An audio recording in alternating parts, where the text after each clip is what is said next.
찬송하시겠습니다. 찬송가 160장입니다. 찬송가 160장. 눈에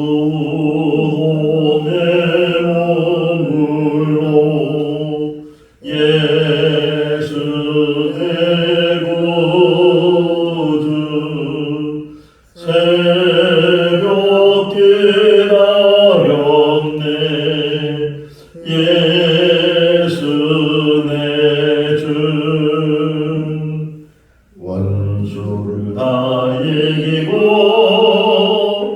무덤에서 살아나셨네 어둠을 이기시고 나와서 성도와 함께 길을 다스리시네 사셨네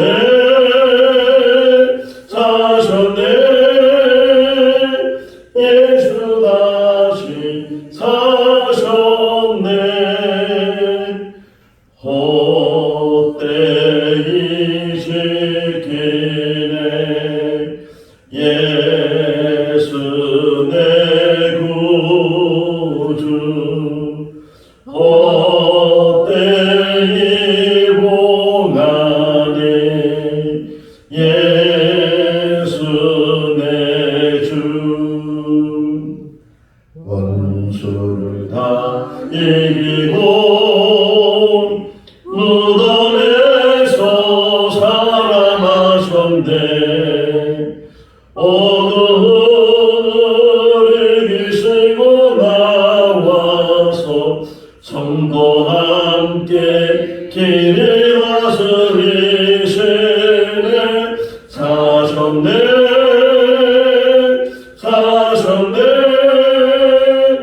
예수 다시 사셨네 거기 못 가두네 예수 내 구주 우리를 살리네 예수 내 주 원수를 다 이기고 무덤에서 살아나셨네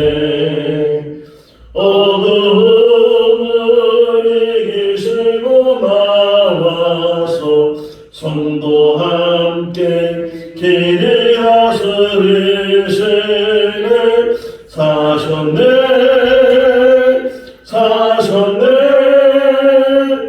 예수 다시 사셨네 하나님 말씀 마가복음 15장 42절에서 16장 8절 말씀까지입니다. 마가복음 15장 42절에서 16장 8절 말씀까지 이 날은 준비일 곧 안식일 전날이므로 저물었을 때에 아리마대 사람 요셉이 와서 장돌이 빌라도에게 들어가 예수의 시체를 다야 하니 이 사람은 존경받는 공회원이요 하나님의 나라를 기다리는 자라.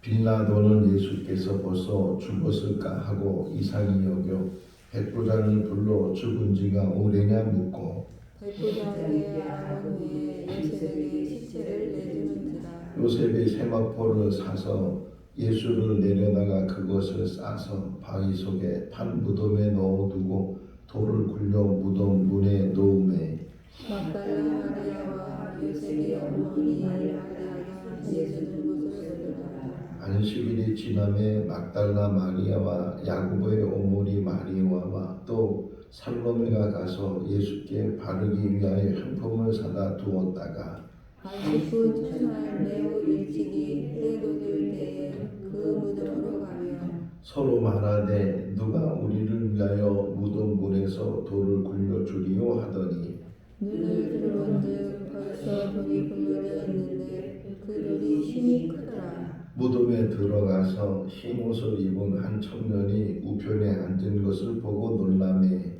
청년이 이르되 놀라지 말라. 너희가 십자가에 못 박이신 나사렛 예수를 찾는구나. 그가 살아나셨고 여기 계시지 아니하니라. 보라, 그를 두었던 곳이니라. 가서 그의 제자들과 베드로에게 이르기를 예수께서 너희보다 먼저 갈릴리로 가시나니 전에 너희에게 말씀하신 대로 너희가 거기서 배우리라 하라 하는지라. 여자들이 몹시 놀라 떨며 나와 무덤에서 도망하고 무서워하여 아무에게도 아무 말도 하지 못하더라. 아멘. 할렐루야.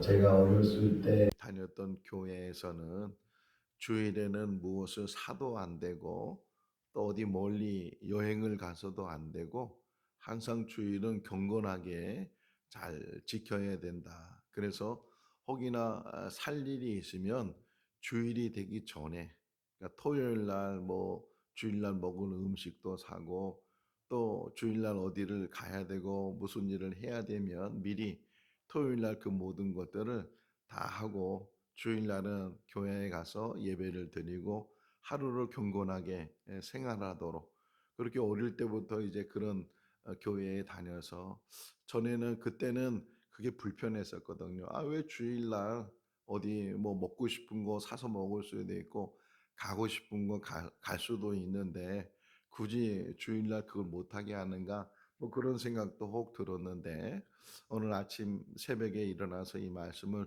묵상하면서 그렇게 주일을 준비하는 것이 얼마나 귀한가 하는 생각을 다시금 갖게 됐어요. 오늘 42절 시작이 준비라는 단어가 나오죠. 안식일을 준비하는 그날. 그래서 사람들은 그냥 안식일을 맞이하는 것이 아니고 안식일을 맞이하기 위해서 준비를 한다. 이 준비라는 말이 큰 은혜가 됐어요. 그래서 우리가 인생을 살아가면서 얼마만큼 준비를 하는가, 준비에 따라서 성공과 실패가 결정되는 일이 참 많이 있다. 뭐 스포츠 경기를 봐도 마찬가지잖아요.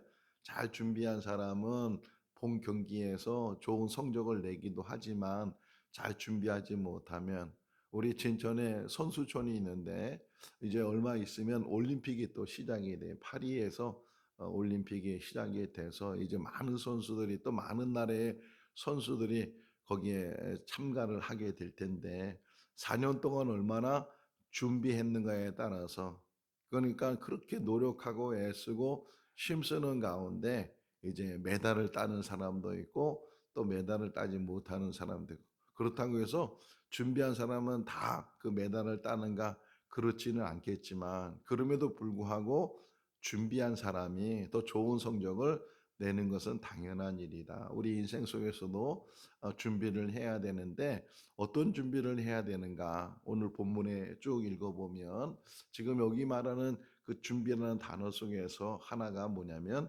죽음을 준비하는 거예요. 우리 모두는 다 이제 죽음이라는 것을 경험하게 될 텐데 그것이 언제인지는 몰라요. 젊으면 젊을수록 죽음에 대해서는 거리가 먼 것처럼 생각이 되니까 죽음에 대해서 전혀 생각도 안 하고 그냥 하루하루 살다 보면 또 그것이 1년, 2년이 지나고 어렸을 때 제가 그런 마음이 있었는데 여러분도 그런 마음이 있었는지 모르겠어요. 빨리 어른이 되고 싶다고. 빨리 크고 싶다고. 그 이유 중에 하나 공부하기 싫으니까 학교 가기 싫으니까 빨리 어른이 되고 싶다. 그런 마음도 있었는데 이제 어른이 돼 보니까 벌써 이제 60이 넘어 보니까 세월이 얼마나 빨리 지나가는지 훅 하고 지나가는데 저 또 얼마 지나면 아 벌써 70이야? 벌써 80이야? 뭐 이런 때가 곧 오게 될 텐데 그런데 그 나이가 들면 드는 것으로 끝나는 것이 아니고 점점 죽음이라는 그 관문이 더 가까워진다는 거죠. 어제보다는 오늘이 가까워졌고 오늘보다는 내일이 더 가까워질 텐데 그것은 언제 우리가 죽음을 맞이할지는 모르지만 그 죽음을 맞이하는 자세 또 죽음을 맞이하는 준비가 얼마나 중요한가. 어제 밤에 쇼츠가 왔어요. 밤에 너무 늦게 와서 우리 성도들한테 보내질 않았는데 그 쇼츠의 내용을 잘 이렇게 편집을 하셔서 그래서 아주 탁 메시지를 전해 주는데 우리가 어떻게 살겠는가? 자기 자신을 위해 살겠는가? 남을 위해 살겠는가? 하나님 위해 살겠는가? 그 세 가지 종류의 삶을 사는데 한 번 사는 한 목숨이 어떤 삶을 살다가 하나님의 부르심을 받겠는가? 그런 메시지가 1분 안에 전달이 되는데 너무 잘 만들어서 막 빨리 날이 밝아서 우리 성도들한테 전해줘야 되겠다. 그런 생각도 없지 않아 있었는데 여기 이제 준비하는 날이 돼서 날이 저물게 됐다.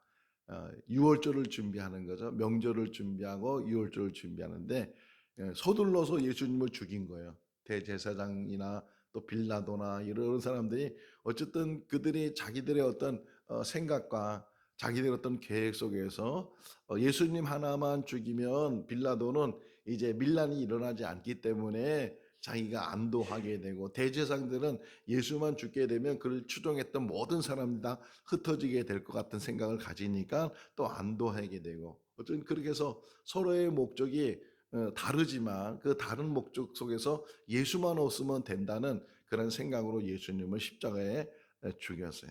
자, 그러는 가운데 한 사람이 딱 등장을 해요. 그게 43절인데 요셉이란 사람이 등장을 하죠. 요셉이란 이름이 너무 많으니까 출신이 나와요. 아리마대 사람 요셉 이렇게 나오게 되는데 오늘 이 평소에는 묵상이 안 됐다가 다시금 이렇게 새벽 예배 말씀을 준비하면서 또 묵상하면서 막 떠오르는 것들이 있잖아요. 떠오르는 거. 세상은 우연이 없다. 어떤 면에서는 모든 것들이 하나님의 섭리 가운데 그 모든 일들이 이루어지는데 이런 생각이 들은 거예요. 자, 예수님이 이 세상에 오실 때 그 육신의 부모가 있잖아요. 그 육신의 부모의 아버지 이름이 뭐예요? 요셉이잖아요. 생을 마치면서 이제 예수님의 장례를 지내는데 그 장례를 지내는 사람의 이름이 요셉이. 똑같은 사람이 아니고 이름이 똑같은데 그런데 이게 어떻게 보면 우연이라고 할 수 있지만 이런 모든 섭리 요셉에 의해서 이 땅에 육신의 아버지가 돼서 이 땅에 예수님이 오시고 또 이 땅의 모든 삶을 다 마치고 이제 하나님의 뜻을 다 이루고 십자가 위에서 다 이뤘다 말씀하셨는데 그 다 이룬 그 예수님의 그 시신을 장례하는 사람의 이름이 요셉이라는 게 뭐 우연일 수도 있고 그렇지만 모든 것들이 이렇게 이름 하나 가지고 그 모든 것들이 다 준비되어 있다. 이 사람은 준비되어 있는 사람. 여기 설명이 나오죠. 존경받는 사람이고 공회원이고 하나님의 나라를 기다리는 사람이었다. 다른 복음서에 보게 되면 그는 예수님의 제자였다 이렇게 표현되어 있어요. 근데 예수님의 제자이면서도 자기 지위가 공회의원은 국회의원 정도의 지위를 가지고 있는 거거든요. 또 사람들로부터 막 존경을 받는다고 표현되죠. 존경받는 사람이고 이런 사람이기 때문에 드러내고 예수님을 따른다고 말을 안 하고 그냥 정말 은밀하게 마음으로 예수님에 대해서 존경하는 마음을 갖고 또 예수님에 대해서 많은 기대를 갖고 있었던 사람 중에 한 사람이 아리마대 요셉인데 예수님이 죽었다는 말을 듣고서 이 아리마대 요셉이 빌라도를 찾아가요. 우리는 지금 이 이야기를 이렇게 지나가는 것처럼 듣고 있고 보고 있는데 요 사건이 얼마나 대단한 사건이냐. 지금 여기 성경에는 설명되어 있지 않지만 자기 목숨을 걸은 거예요. 그렇죠? 베드로를 보세요. 요 차이를 보세요. 베드로와 이 아리마대 요셉을 보세요. 베드로는 멀찍이 주님을 따라갔다가 그 요정들 앞에서 나는 그를 모른다고 심지어는 저주하면서 맹세하면서 나는 그 사람을 모른다고 이렇게 말한 사람이 베드로인데 그 상황이 왜 그랬을까요? 베드로가 만약 그렇다 갔다 그러면은 내가 그 제자라고 얘기하면 같이 붙들리게 되고 심지어는 죽음을 같이 당할 수도 있는 그런 위험한 상황이니까 얼떨결에 자기도 모르게 그냥 무의식적으로 모른다고 그 사람을 모르는 사람이라고 이렇게 베드로가 말을 했다는 것은 상황이잖아요. 상황을 설명해 주고 있는데 그런 상황에서 지금 이 아리마대 요셉이 그것도 어떤 면에서는 공회원이고 존경받는 사람이고 이런 사람인데 빌라도에게 찾아가. 그래서 성경은 말해요. 43절. 보면 빌라도를 어떻게 찾아갔다고요? 당돌이란 말이 나오죠. 당돌이. 당돌이란 말이 어떤 말이에요? 정말 생각하면 상식에 벗어나는 행동이잖아요. 그러니까 상식에 벗어나는 행동을 지금 아리마대 요셉이 했는데 평소에는 마음속으로만 이렇게 따라다니고 마음속으로만 예수님의 제자라고 늘 마음에 가지고 있던 아리마대 요셉이 자기가 그렇게 생각했던 그분이 죽으셨으니까 자기가 할 수 있는 마지막 일은 장례라도 모셔야 되겠다. 혹이나 자기에게 이것 때문에 빌라도가 시체를 내주지 않고 저놈을 잡으라고 저놈도 같은 패라고 이래서 빌라도가 로마 군인들한테 붙잡으라 그러면은 잡힐 수밖에 없는 것이고 뭐 장례는 고사하고 자기 목숨이 위태로운 그러한 상황이 될 수도 있는데도 불구하고 그런데 이 아리마대 요셉이 당돌하게 빌라도를 찾아가서 예수님의 시신을 나한테 달라고 내가 장사를 모시겠다고 이렇게 지금 아리마대 요셉의 이야기를 해요. 자, 빌라도가 너무 깜짝 놀랐어요. 왜냐하면 십자가 처형은 아주 오랫동안 고통을 주면서 죽이는 그런 처형이니까 아니 벌써 죽었어? 지금 그 얘기잖아요. 44절 말씀에 보면 빌라도가 아니 예수가 벌써 죽었어? 그래서 백부장에게도 물어봤대잖아요. 정말 죽었느냐? 이게 확인할 정도로 벌써 죽었어. 그러니까 사람들은 늘 자기 상식 속에 산다는 거예요. 자기 생각 속에서 아직은 죽지 않았을 테고 뭐 십자가의 처형이요 며칠 동안 매달려 있는 경우도 있어요. 그렇게 고통스럽게 죽이는 건데 지금 죽었다고 아리마대 요셉이 찾아와서 시신을 달라고 하니까 또 이 빌라도 입장에서는 정말 죽었는지 안 죽었는지 잘 이제 이해를 못하고 알지도 못하고 그러니까 물었어요. 물으니까 이제 여차여차해서 그가 죽어서 원래는 다리를 꺾어서 죽이려고 했는데 가보니까 죽어 있어서 한 병사가 창으로 옆구리를 찔러 가지고서 그래서 죽은 것을 확인을 했다고 뭐 이런 보고를 했을 거 아니에요. 그러니까 죽었다는 말에 빌라도가 그래도 어떤 면에서는 측은한 마음이 있었을 것 같아요. 그러니까 재판 과정 속에서도 이 사람은 죽일 만한 죄가 없었는데 이거 밀란이 일어날까 봐 자기도 모르게 그냥 그 군중들의 심리에 자기가 마음으로 줘가지고서 결국은 십자가 언도를 내렸는데 장사래도 뭐 장사 지내는 사람이 없어도 이게 장사를 지내야 되는데 자원에서 누군가가 나타나 가지고서 그 장사를 지내겠다고 하니까 이 빌라도 마음으로는 그냥 그래 네가 그러면 그렇게 하면 좋겠다 뭐 그런 생각이 빌라도에게 없지 않아 있었던 것 같아요. 그래서 그냥 아리마대 요셉에게 장사를 지내라고 자 그랬더니만 참 요 성경이라는 게요 하나하나 이렇게 보시면 너무 성경이 이게 얼마나 치밀하게 잘 돼 있는가. 아리마대 요셉이 예수님의 장사를 원래부터 준비하거나 계획하지는 않았잖아요. 그러니까 예수님이 죽으셨다는 이 소식을 듣고 나서 그때 용기를 내 가지고서 이 빌라도를 찾아가서 그래서 예수님의 시신을 달라. 그래서 이제 여기 보시면 46절에 보니까 그 요셉이 처음에 어떻게 행동을 해요? 세마포를 사서 세마포를 사서 그러니까 지금 뭐 예기치 않던 일이 일어나고 있는데 세마포를 사서 예수님의 장례를 모시려면 세마포가 필요하니까 그냥 얼마나 급하게 갔는지 세마포를 사가지고서 그래서 그 세마포가 뭐야 긴 천이거든요. 긴 천을 사가지고서 그것을 통해서 예수님을 십자가에서부터 내리고 그리고 그 세마포를 통해서 예수님의 시체 그 유대인의 장례 풍습이 그 요한복음 11장에 보면 나사로 이야기 나오잖아요. 나사로가 무덤에 열려지게 되고 예수님께서 나사로야 나오라 그러니까 그 나사로에 나오는 표현이 어떻게 표현되어 있어요? 세마포에 쌓여 그런 표현이 나오잖아요. 그러니까 장례가 세마포로 이렇게 몸을 다 칭칭칭칭 감는 것처럼 싸서 그래서 이제 무덤에서 이제 장례를 모시는 것처럼 제일 먼저 아리마대 요셉이 빌라도에게 허락을 받고 그 다음에 급히 가서 세마포를 사가지고서 그 세마포를 통해서 예수님의 시신을 쌌다는 거예요. 자, 요 의미 속에서 또 하나 아는 것은 예수님이 완전히 죽으신 거죠. 완전히 죽은 것을 확인되니까 세마포로 이렇게 싸서 그래서 이제 무덤에 모시게 되는데 한 가지 또 생각이 됐어요. 어떤 생각이 됐냐면 이 무덤이 누구의 무덤이에요? 요셉의 무덤. 그러니까 이 무덤은 자기를 위해서 예배했던 무덤이란 말이에요. 자기가 쓰려고, 자기가 죽으면 자기가 들. 그러면 한 가지 더 질문할 수 있는 게 뭐냐면 요셉에게 이런 무덤이 한 개였을까요? 두 개였을까요? 한 개였겠죠. 뭐 자기 몸이 하나니까 두 개가 아니고 그러니까 자기 장례를 위해서 준비했던 무덤이었는데 그런데 그 무덤을 실제적으로는 자기를 위해서 쓰지 않았고 주님을 위해서 썼어요. 여기서 은혜가 됐어요.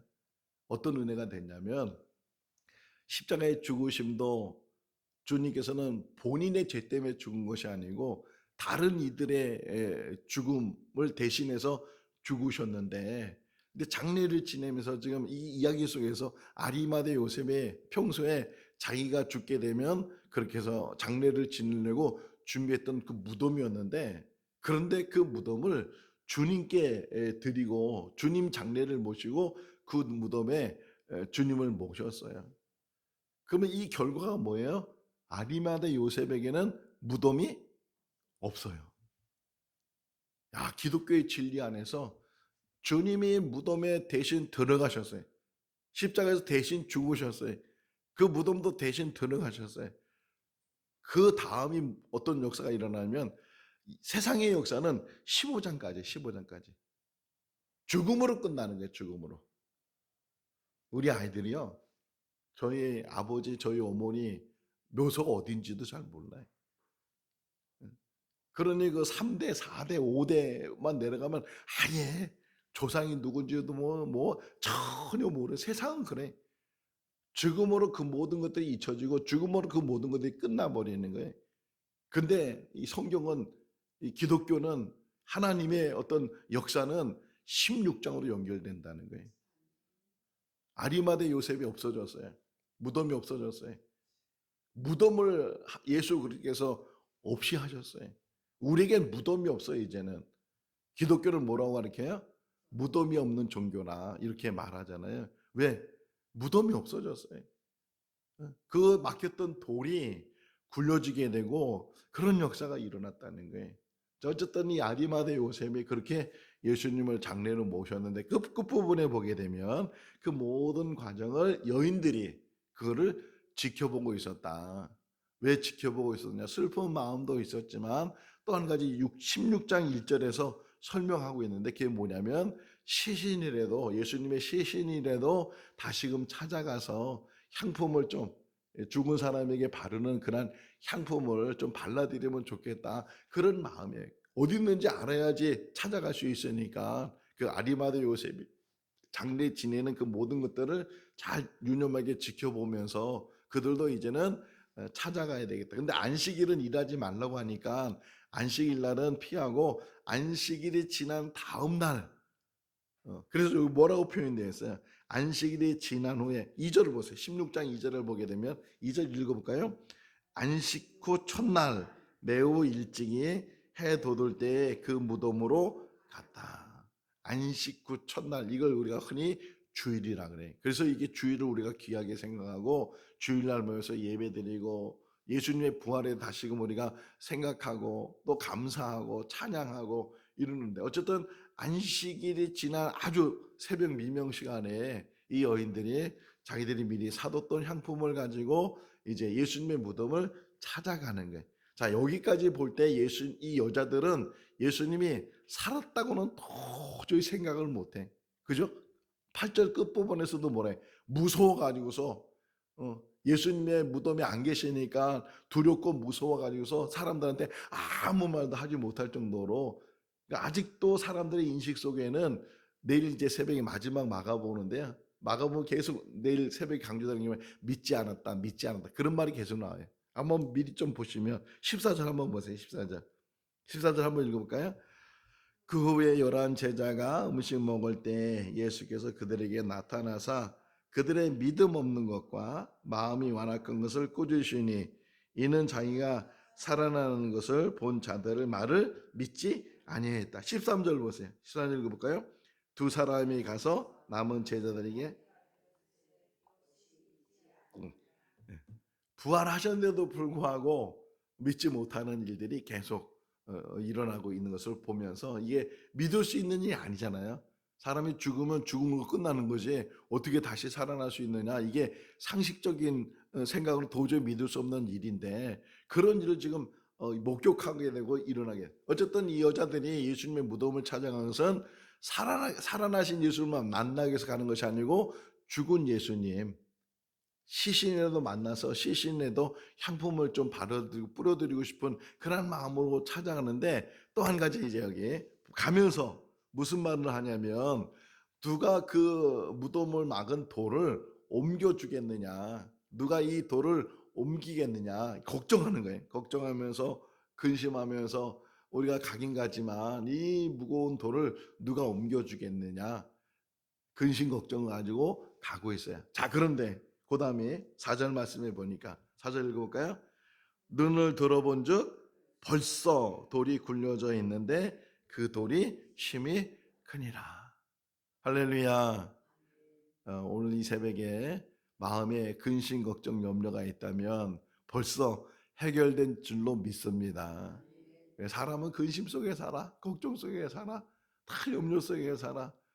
그 근심한다고 걱정한다고 염려한다고 해결되는 것도 아닌데 그것 때문에 그냥 늘 그렇게 마음에 그것이 또 나중에는 병이 되고 그것 때문에 밥맛을 잃어버리게 되고 살고 싶은 마음도 잃어버리게 되고 그런 일들이 얼마나 많아요. 오늘 이 새벽에 주님께 다 맡길 수 있기를 바랍니다. 근심 걱정은 다 털어버리고 오직 이 부활하신 주님을 만나기만 하면 그러면 그 모든 문제가 해결될 줄로 믿습니다.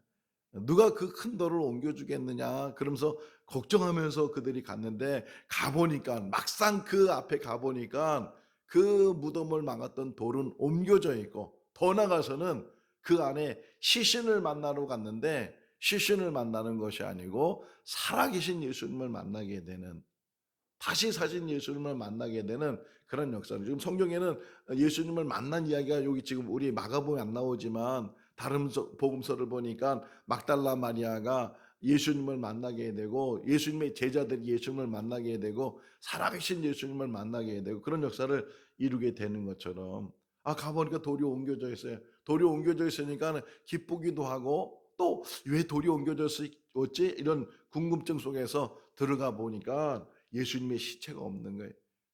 다만 두 청년이 거기에 흰옷 입은 청년들이 있었는데 두 천사죠. 이 청년들이 뭐라고 얘기해? 놀라지 마라, 놀라지 마라.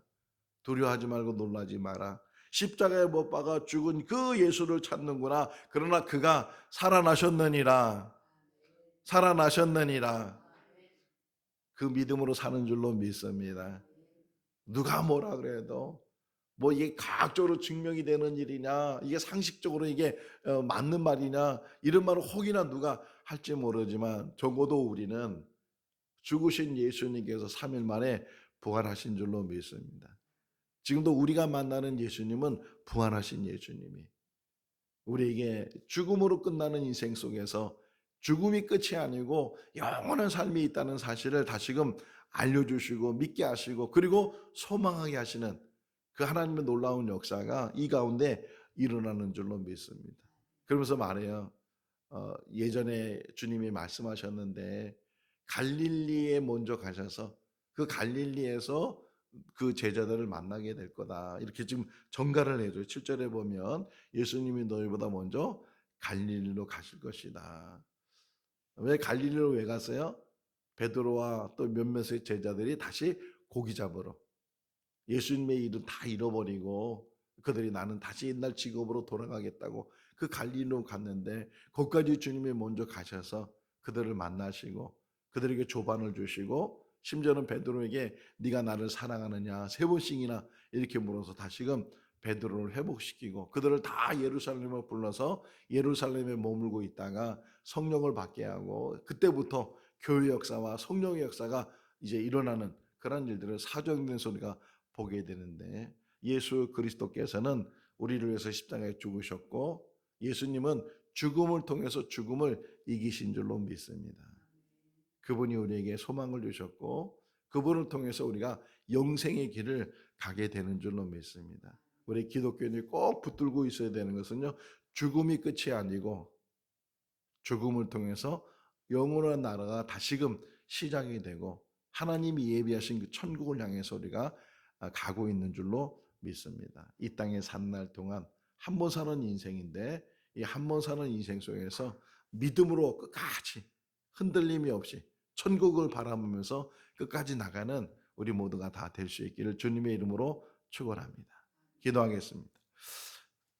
사랑이 많으신 하나님 아버지, 오늘도 새날을 주시고 주님의 전에 찾아나와 또 이렇게 예비하며 또 영상을 통해서 같이 말씀을 묵상하게 하여 주신 것 감사합니다. 아리마대 요셉을 통해서 예수님의 장례가 이제 마무리되었고 그 새 무덤에 있었던 예수님은 3일 만에 죽은 자 가운데 다시 살아나시고 부활의 주님이 되신 줄로 믿습니다. 우리가 만나는 주님은 죽음을 이기신 그 부활의 주님을 만나게 될 것이고 그 부활의 주님을 통해서 우리에게도 영생이 주어진 것을 믿고 감사하는 우리들 되게 하여 주시옵소서. 천국의 완성이 이루어져 가는 줄로 믿습니다. 우리 믿음의 사람들 한 사람도 실족함이 없이 천국을 향해서 나갈 수 있도록 은혜를 베풀어 주시고 천국 안에서 영원한 삶을 살기 위해서 이 땅에서 주어진 사명 감당하는 우리들 되게 하여 주시옵소서. 오늘도 주 안에서 복된 하루의 삶이 되게 하시기를 간절히 바라옵고 예수 그리스도 이름으로 기도하옵나이다. 아멘. 마쳤습니다. 자유롭게 기도하시기 바랍니다.